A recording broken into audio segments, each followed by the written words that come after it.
Everyone welcome to all के classes. This is Ratnesh. तो आज हम लोग सीखेंगे टाइप्स ऑफ रिलेशंस। रिलेशंस क्या होते हैं मैंने आपको बहुत ही डिटेल में बिल्कुल बेसिक से स्टार्ट किया था। ठीक है, लास्ट वीडियोस में मैं लिंक शेयर कर दूंगी डिस्क्रिप्शन में, आप देखकर आएंगे तो आपको पता चल जाएगा कि व्हाट इज़ रिलेशन। ठीक है, तो फिर आज हम कर रहे हैं topic cover types of relations. ठीक है,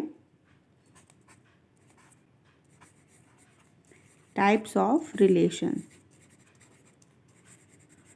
टाइप्स ऑफ रिलेशंस पर अगर हम आएंगे तो हमारे होते हैं, चलिए नंबर 1 जो होता है हमारा वो होता है एम्प्टी रिलेशन। ठीक है, एम्प्टी रिलेशन नाम सुनकर ही पता चल रहा है एम्प्टी है, that means number of elements क्या होंगे, होंगे ही नहीं। ठीक है, 0 होंगे तो वो एम्प्टी हो जाएगा। फिर आएगा हमारा यूनिवर्सल रिलेशन। ठीक है, देन फिर आएगा हमारा नंबर 3 रिफ्लेक्सिव रिलेशन। नंबर 4 आ जाएगा सिमेट्रिक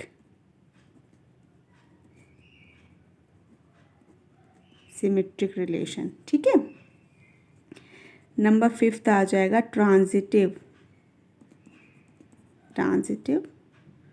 रिलेशन। ठीक है, ट्रांजिटिव रिलेशन। देन लास्ट होता है हमारा इक्विवेलेंस रिलेशन।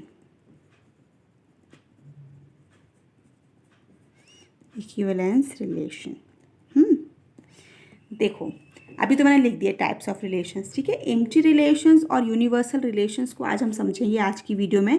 ठीक है, रिफ्लेक्सिव, सिमेट्रिक, ट्रांजिटिव और इक्विवेलेंस। ठीक है, इनको हम अनदर वीडियो में समझेंगे क्योंकि कॉन्सेप्ट थोड़ा सा लंबा हो जाएगा, वीडियो लंबी हो जाएगी।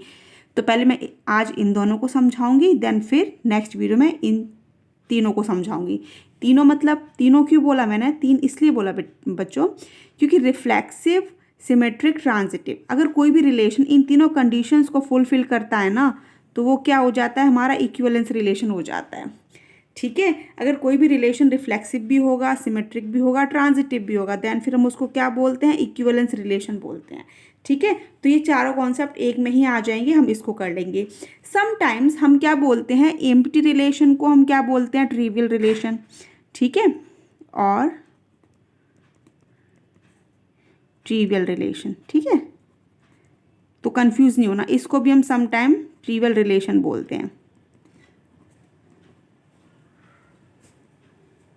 ओके, तो आज हम कवर अप करेंगे एम्प्टी रिलेशन, यूनिवर्सल रिलेशन। तो सबसे पहले मैं आपको एग्जाम्पल समझाऊंगी कुछ। ठीक है, फिर एग्जाम्पल्स की हेल्प से हम डेफिनेशंस पर आएंगे, देन डेफिनेशन से फिर हम डेफिनेशन का 2 एग्जाम्पल्स और करवाऊंगी, उससे आपको ये दोनों रिलेशंस बहुत अच्छे से समझ आ जाएंगे। ठीक है, फिर नेक्स्ट वीडियो में हम इन तीनों को समझेंगे। तीनों इसलिए बोल रही हूँ क्योंकि जब हम इन तीनों को अच्छे से समझ जाएंगे ना, इक्विवेलेंस रिलेशन अपने आप समझ आ जाएगा। ठीक है, अब एक एग्जाम्पल लेती हूँ। ठीक है, कोई एक सेट ए ले लेते हैं और उस सेट ए को लेने के बाद हम एक्सप्लेन करेंगे उसको। ठीक है, एक्सप्लेन करेंगे तो फिर आपको एम्प्टी और यूनिवर्सल रिलेशन समझ आ जाएंगे।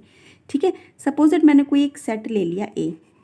ठीक है, ए ले लिया, उसमें एलिमेंट्स कितने हैं, 1 2 3 4। ठीक है, मैंने आपको बताया था ए क्रॉस ए। ठीक है, जब हम ए क्रॉस ए निकालेंगे, ठीक है, तो कैसे क्या एलिमेंट्स आ जाएंगे, 1 1 1 2 1 3 1 4 पूरा लिखूंगी। ठीक है, सभी एलिमेंट्स लिखूंगी तो उससे क्या होगा कि आपको समझ आ जाएगा कॉन्सेप्ट पूरा।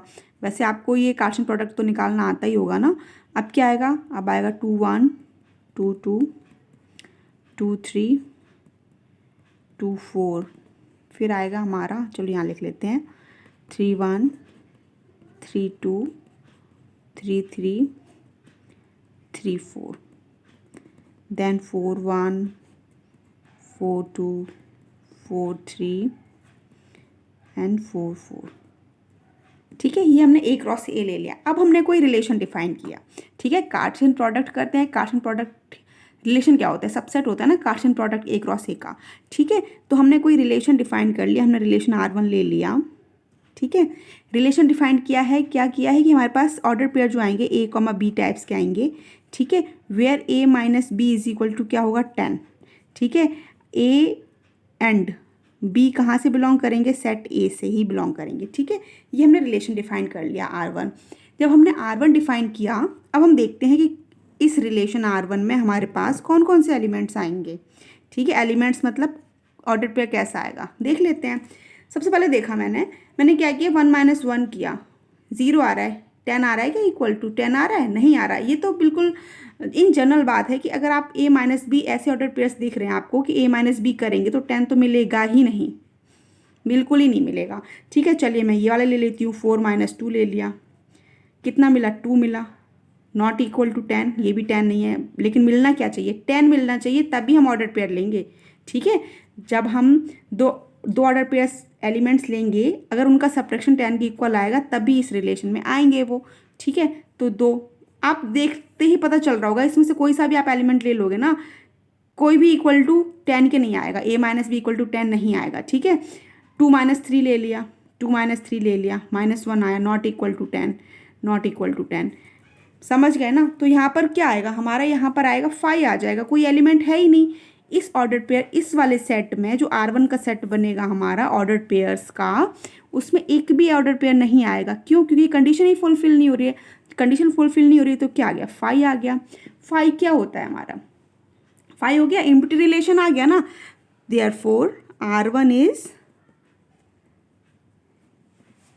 Empty relation. ठीक है, समझ गए, R1 क्या हो गया, एम्प्टी रिलेशन हो गया। कोई भी सेट हमको गिवन होता है, हम कार्शन प्रोडक्ट निकालते हैं, रिलेशन डिफाइन करते हैं, उस रिलेशन में अगर एक भी ऑर्डर पेयर नहीं मिला, वो हो गया हमारा एम्प्टी रिलेशन। समझ गए। ठीक है, डेफिनेशन बाद में बताऊंगी। ठीक है, अब हम R2 ले लेते हैं, R2 ले लिया मैंने। R2 में क्या करेंगे, A, B टाइप के एलिमेंट्स आएंगे सच दैट A - B, ठीक है, A - B greater equal to क्या हो जाएगा, 0 हो जाएगा।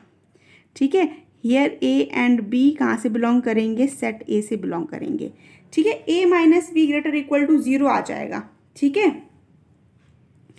और ये मॉड लगा हुआ है तो इससे क्या पॉजिटिव ही आएगा, पॉजिटिव आएगा, मतलब ये क्या होगा, ग्रेटर इक्वल टू 0 होगा। देख लेते हैं यहाँ पे एग्जाम्पल करके। ठीक है, चलो 1 - 1 किया, 0 आ गया ना, तो ये तो 0 के इक्वल है ना, इक्वल टू का साइन भी है, इक्वल है, ये वाला आ जाएगा, ये वाला ऑर्डर पेयर आ जाएगा हमारा। ठीक है, 1, 1। ठीक है, ऐसे ही हम क्या करेंगे, इसको इसमें ले लेते हैं। ठीक है, 1 - 2, 1 - 2 क्या आएगा, 1 आएगा, पॉजिटिव मिलेगा, ग्रेटर इक्वल टू क्या है, ये 0 है। ठीक है, तो ये वाला ऑर्डर पेयर भी आ जाएगा 1, 2। ऐसे ही अब हम क्या करेंगे, अब हम करेंगे नेक्स्ट वाला ले लिया, 1 - 3 ले लिया। ठीक है, 1 - 3 -2 आएगा, इससे निकाल कर तो हमारा पॉजिटिव ही मिलता है, पॉजिटिव मिला, वो क्या हो गया, ग्रेटर इक्वल टू 0 हो गया। तो क्या आया, 1, 3 भी आ गया। अब आप देखेंगे, अब मैं अगर इन सभी पेयर्स को लूँगी ना तो काफ़ी लंबी वीडियो बन जाएगी, कोई मतलब ही नहीं है इसका। ठीक है, लास्ट वाला एलिमेंट भी ले के देख लेते हैं। ठीक है, तो लास्ट वाला लिया, 4 - 4, 0 आ गया, ग्रेटर इक्वल टू का साइन आ रहा है 0 को, तो ये वाला भी आ जाएगा ऑर्डर पेयर। तो हमने क्या किया, डेट कर दिया, सभी एलिमेंट्स आ गए। लास्ट वाला एलिमेंट क्या है, 4, 4। डॉट डॉट का मीन्स क्या है, ये वाला जो A क्रॉस A है ना बच्चों, ये पूरा सेट आ जाएगा आपका, ऑर्डर पेयर्स का ये जो सेट है ना, ये पूरा आ जाएगा इस रिलेशन में। तो आपने देखा कि जो R2 आया आपका, R2 आपका पूरा क्या आ गया, A क्रॉस A आ गया। ठीक है, तो जो A क्रॉस A पूरा आ गया ना, पूरा सेट ये वाला आ गया ये। तो जब पूरा सेट होता है हमारा, वो क्या होता है, यूनिवर्सल ही तो होता है। यस और no, universal set, collection of all elements अगर हमने आ गए उसमें तो ये यूनिवर्सल हो गया। तो इसको हम क्या कहेंगे, therefore R2 is equal to क्या आ गया, R2 is universal relation. R2 क्या आ गया, हमारा यूनिवर्सल रिलेशन आ गया। समझ गए ना आप। कोई भी आप ऐसा रिलेशन डिफाइन कर लो जिसमें एक भी ऑर्डर पेयर ना मिले हमको रिलेटेड उससे, तो वो हमारा एम्प्टी रिलेशन हो गया। ठीक है, या फिर हम कोई भी ऐसा रिलेशन डिफाइन कर लें जिसमें हमको पूरा A क्रॉस A मिल जाए, पूरा A क्रॉस A आ जाए, वो हमारा क्या हो जाता है, यूनिवर्सल रिलेशन हो जाता है। तो ये दोनों और सम टाइम हम इन दोनों को क्या बोलते हैं, ट्रिवियल रिलेशंस भी बोलते हैं। ठीक है, तो ये भी बात समझ आ गई होगी आपको। अब हम डेफिनेशन पर जाते हैं। डेफिनेशन को समझने के बाद हम फिर से क्या करेंगे, फिर से एक एग्जाम्पल लेंगे, फिर आपको अच्छे से समझ आ जाएंगे दोनों रिलेशंस। एम्प्टी रिलेशन की डेफिनेशन, ठीक है, लिख देखते हैं। A relation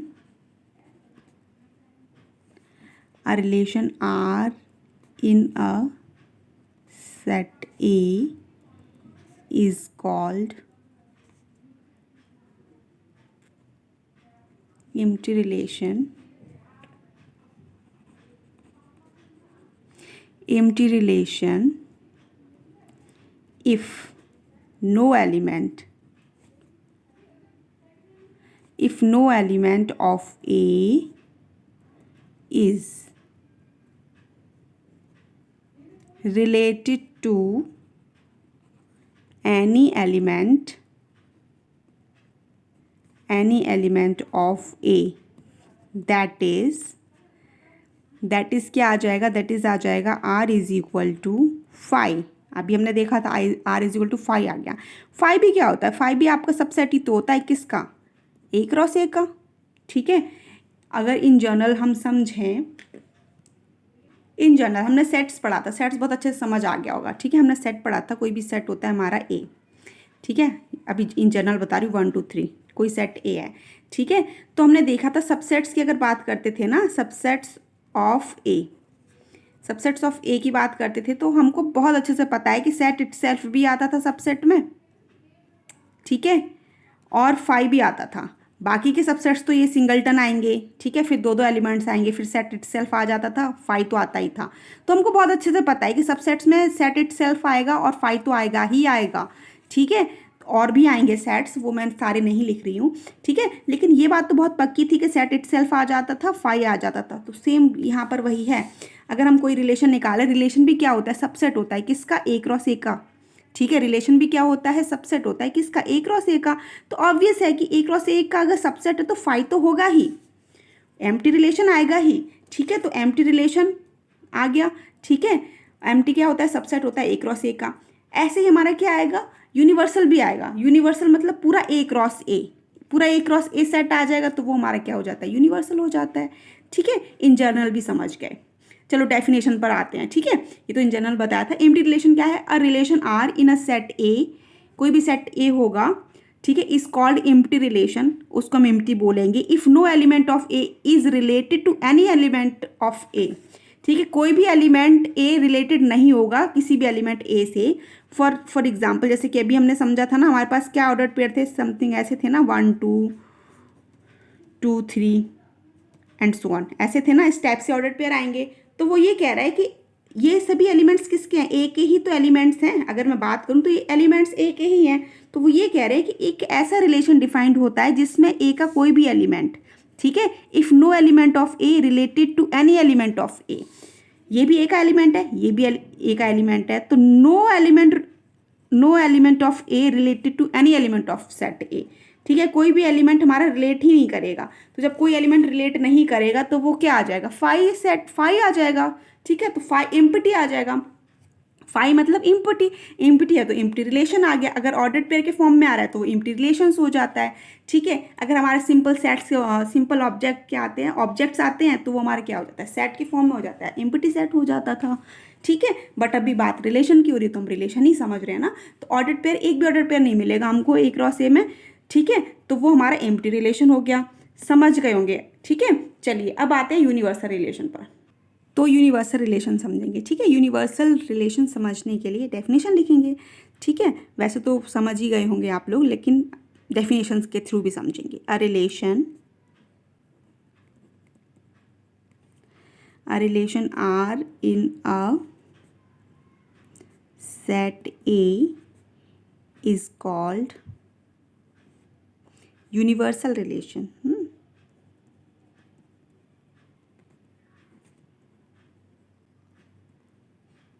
Universal relation if each element of A is related to every element of A। ठीक है, दैट इज क्या आ जाएगा, R is equal to A cross A आ जाएगा। ठीक है, R is equal to A cross A आ जाएगा। अभी समझाया था ना, सेट में क्या होता है, सेट इटसेल्फ आ जाता है। ठीक है, सेट इटसेल्फ आ जाता है। ठीक है, तो वही है, पूरा A क्रॉस A जब आ जाएगा ना, तो हमारा रिलेशन कैसा हो जाएगा, यूनिवर्सल रिलेशन हो जाएगा। ठीक है, क्या लिखा हुआ है डेफिनेशन में, क्या है, a relation R in a set A, फिर से कोई सेट ए होगा, ठीक है, in R set A is called universal relation if each element of A is related to every element of A, ठीक है, ईच एलिमेंट रिलेटेड होगा every element of A से, ठीक है, जैसे कि अभी हमने यही देखा था ना,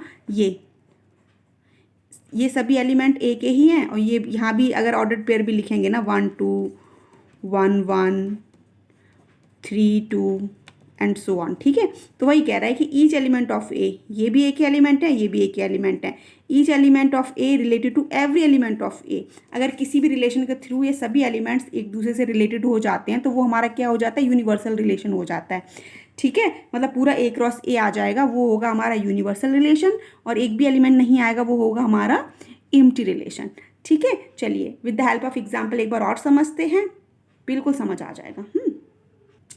एग्जाम्पल 1 है, ठीक है, एग्जाम्पल 1 है आपकी बुक में, वहीं से लिया है मैंने, ठीक है, तो कोई एक सेट ले लिया, यहाँ पर सेट बिल्डर फॉर्म में लिखा हुआ है, ठीक है, कोई भी एक सेट लिया है, सेट है हमारा ए, एक्स टाइप के एलिमेंट्स आएंगे सच दैट वो क्या होगा, सेट ऑफ बॉयज, ठीक है, set of boys all students, set of boy होगा, ठीक है, not boys, set of boy all, और जो होंगे क्या वो सेट ऑफ बॉयज नहीं आएगा, सेट ऑफ ऑल, ठीक है, set of all students of a boys school, ठीक है, सेट बिल्डर फॉर्म में लिखा हुआ है, अंडरस्टैंडिंग है ही, ठीक है, कैसा सेट है, बॉयज़ स्कूल का सेट है, ठीक है, उसमें सभी लड़के ही पढ़ते हैं, उसमें लड़कियां पढ़ती ही नहीं हैं, ठीक है, तो एक्स में जो एलिमेंट्स आएंगे वो क्या आएंगे, सभी बॉयज़ ही आएंगे, क्यों, और बॉयज़ किसके आएंगे, एक पर्टिकुलर कोई स्कूल है, बॉयज़ स्कूल ही है वो, उसमें गर्ल्स नहीं पढ़ती हैं, ठीक है, हमने रिलेशन डिफाइन कर दिया R1, यहाँ पर R1 डिफाइन किया है, हमारे पास A, B टाइप के एलिमेंट्स आएंगे, ठीक है, वेयर रिलेशन में आएगा A, B टाइप के एलिमेंट्स आएंगे, where A is sister of B, A क्या होगी, ए होगी सिस्टर किसकी, बी की, इस टाइप का रिलेशन बनेगा हमारा। तो आपके बिल्कुल माइंड में तुरंत से आइडिया आ गया होगा कि जब स्कूल ही हमारा बॉयज़ स्कूल है तो वहाँ पे लड़कियाँ तो होंगी ही नहीं, लड़कियाँ होंगी नहीं तो सिस्टर होने का तो मतलब ही नहीं होता है, ठीक है, सपोज दैट किसी स्कूल में गर्ल्स और बॉयज़ दोनों पढ़ते हैं तो वहाँ पे एक तो पेयर्स तो ऐसे बन जाते कि जहाँ पर हमारी सिस्टर निकल आती, ठीक है, A is a sister of B निकल आता, अगर हमारा कोएड स्कूल होता, गर्ल्स और बॉयज़ एक साथ पढ़ रहे होते तो निकल आते, उसमें एक दो पेयर्स आ जाते, लेकिन अभी क्या है, यहाँ पर कंडीशन क्या है, set of all student of a boys school, लड़कों का ही स्कूल है, उसमें लड़कियां तो पढ़ती ही नहीं है, तो सिस्टर होने का तो मतलब ही नहीं है स्कूल के अंदर कि कोई भी सिस्टर पढ़ रही होगी उसकी, ठीक है, तो ये आपका क्या हो जाएगा, ये आपका हो जाएगा आपका फाई हो जाएगा, एम्प्टी रिलेशन, क्योंकि कोई पेयर ही नहीं बनेगा, जब पेयर नहीं बनेगा तो ये आपका क्या हो गया, एम्प्टी रिलेशन हो गया, ठीक है, समझ गए। अब हम R2 देखते हैं, ठीक है, तो R1 हमारा क्या आ गया, एम्प्टी रिलेशन आ गया, एम्प्टी मतलब फाई आ गया, therefore R1 is a empty relation, empty relation बच्चों आप समझ ही गए होंगे, ठीक है, क्यों, क्योंकि कोई पेयर ही नहीं बनेगा, जब बॉयज़ स्कूल में लड़के ही पढ़ रहे हैं सभी, तो लड़कियां तो है ही नहीं, तो सिस्टर होने का मतलब ही नहीं है, ठीक है, तो फाई आ गया। अब हम R2 डिफाइन करेंगे, R2 हमने कोई रिलेशन ले लिया, R2 ले लिया, A, B टाइप के हमारे पास एलिमेंट्स आएंगे, ऑर्डर पेयर आएगा, ठीक है, the difference between the heights of A and B is less than 3 metre,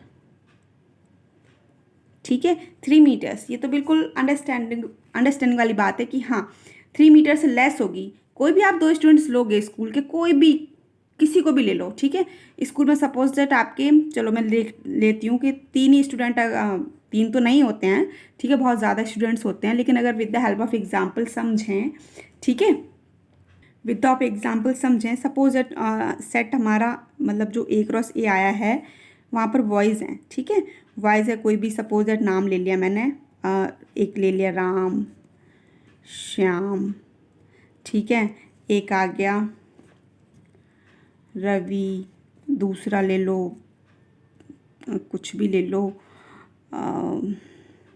नाम ही नहीं याद आ रहे हैं मुझे, वरुण,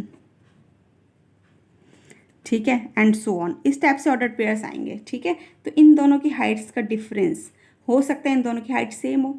ठीक है, हो सकता है इन दोनों की हाइट सेम हो, तो डिफरेंस क्या आ गया, ज़ीरो आ गया ना। डिफरेंस तो ज़ीरो आ जाएगा। डिफरेंस जब इनकी हाइट का ज़ीरो आ गया ना, तो ज़ीरो आएगा, तो ज़ीरो क्या है, लेस देन 3 मीटर ही तो है। ठीक है, जो हाइट का डिफरेंस होगा वो लेस देन 3 मीटर ही तो है, ज़ीरो। ठीक है, इन दोनों की हाइट का डिफरेंस सपोज दैट 2 मीटर का डिफरेंस आ रहा है, तो ये भी क्या है, 2 मीटर का अगर डिफरेंस आ रहा है इसमें भी, तो लेस देन 3 मीटर ही तो है। और ये तो बिल्कुल बेसिक बात है, बिल्कुल कॉमन सेंस वाली बात है कि हाँ, आपको समझ आ गया होगा कि आप कोई भी दो पेयर्स लोगे ना स्टूडेंट्स के, तो उनकी हाइट ऑब्वियस है कि 3 मीटर से लेस होगी ही। ठीक है, 3 मीटर से लेस होगी ही। तो यहाँ पर आपका पूरा जो स्कूल में जितने भी ऑर्डर पेयर्स बन रहे होंगे ना, सब बन जाएंगे। जितने भी स्कूल के जितने भी मतलब एलिमेंट्स हैं ना, ऑल स्टूडेंट्स के सभी का ऑर्डर पेयर आ जाएगा। ठीक है, तो R2 आपका क्या हो जाएगा, A क्रॉस A, पूरा सेट पूरा A क्रॉस A ही आ जाएगा, पूरा कार्शन प्रोडक्ट आ जाएगा। किसका, जिसकी हाइट का डिफरेंस कितना होगा, लेस देन 3 मीटर्स होगा। ठीक है, तो देयरफॉर R2 आपका क्या हो गया, R2 is a universal relation. ठीक है, और आपको पता है समटाइम हम इनको क्या बोलते हैं, ट्रिवियल रिलेशंस भी बोलते हैं। ठीक है, समझ गए होंगे आई होप। देखो, पहले हमने एग्जांपल के थ्रू समझा, डेफिनेशन समझी। ठीक है, डेफिनेशन समझ में आ गई होगी। अगर रिलेशन में ज़्यादा कन्फ्यूजन हो रहा है ना, तो आप क्या समझ लो, सेट्स होते हैं ना, सेट में आपको पता है कि अगर सब सेट्स निकालते थे तो सेट इटसेल्फ आ जाता था और फाई आ जाता था। वैसे ही सेम रिलेशन में, रिलेशन क्या होता है, रिलेशन भी सबसेट होता है किसका, A क्रॉस A का। ठीक है, जब A क्रॉस A का होता है तो फाई भी आएगा उसमें, ऑब्वियस है। और A क्रॉस A पूरा जो सेट बनता है कार्टेशियन प्रोडक्ट का, वो भी आ जाएगा। ठीक है, तो यूनिवर्सल रिलेशन और एम्प्टी रिलेशन दोनों सिंपल थे, हमने समझ लिए, with the help of examples भी समझ लिए। और अब जो नेक्स्ट आएंगे ना, हमारा इक्विवेलेंस रिलेशन आएगा। ठीक है, तो इक्विवेलेंस रिलेशन के लिए हमको रिफ्लेक्सिव सिमेट्रिक ट्रांजिटिव समझना होगा, देन इक्विवेलेंस समझ लेंगे उसको आराम से। ठीक है, तो उसको नेक्स्ट वीडियो में बनाऊंगी मैं। ठीक है, तो आपको बहुत अच्छे से समझ आ जाएगा। फिर एक्सरसाइज सॉल्व करेंगे, तब तो आ ही जाएंगे क्वेश्चन समझ। चलिए फिर मिलते हैं नेक्स्ट वीडियो में। और अगर वीडियो अच्छा लगा हो तो लाइक, शेयर एंड सब्सक्राइब करना मत भूलिए। Thank you for watching, bye bye.